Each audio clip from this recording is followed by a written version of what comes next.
ఈరోజు అసురాపేట మారుమూల గ్రామం అయినటువంటి కావడగూడెం గ్రామానికి ఈరోజు బస్సు సౌకర్యం కావాలని నన్ను ఆ ప్రాంత ప్రజలు గెలిపించిన తర్వాత ఆ ప్రాంత ప్రజలందరూ కూడా మాకు బస్సు ఇస్తేనే మిమ్మల్ని గెలిపిస్తాం, మీరు గెలిచిన తర్వాత మాకు బస్సు ప్రయాణం కావాలని అడిగినప్పుడు నా మొదటి ఆలోచన ప్రకారంగా నేను అసెంబ్లీలో కూడా మరి కావడగూడెంకి అసురాపేట నుండి కావడగూడెంకి బస్సు సౌకర్యం కావాలని నేను అడిగిన వెంటనే ఈరోజు మరి నాకు శాంక్షన్ ఇచ్చినందుకు ముఖ్యమంత్రి గారికి ప్రత్యేకంగా ధన్యవాదాలు తెలియజేస్తూ, అదేవిధంగా రవాణా శాఖ మంత్రి పొన్నం ప్రభాకర్ గారు కూడా ప్రత్యేకంగా ధన్యవాదాలు తెలియజేస్తా ఉన్నా.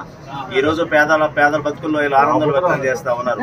ఊరూరు వాడు వెళ్ళేటటువంటి తరుణంలో అందరూ కూడా బస్సుని స్వాగతిస్తూ చాలా రోజుల తర్వాత మా గ్రామీణ ప్రాంతానికి మా గ్రామాలకు వస్తున్న సందర్భంగా ఆ ఊరు గ్రామాలంతా కూడా ఈ రోజు మరి చాలా ముక్తకండ ఆనందాన్ని వ్యక్తం చేస్తా ఉన్నారు. నాకు కూడా చాలా సంతోషం ఇస్తా ఉంది. అదేవిధంగా మహిళల్ని మహిళా శక్తులుగా తయారు చేయాలనే ఆలోచనతో ఈ రోజు ప్రభుత్వం చాలా దృఢమైన సంకల్పంతో ఈ రోజు మహిళా శక్తి ద్వారా ఈ రోజు ఆర్టీసీ బస్సులు నడిపే కార్యక్రమం చేపడతా ఉంది.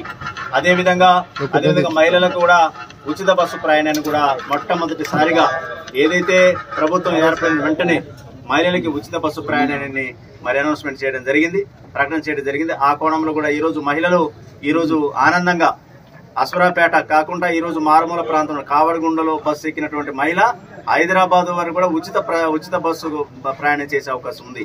ఇది చాలా శుద్ధిదనం.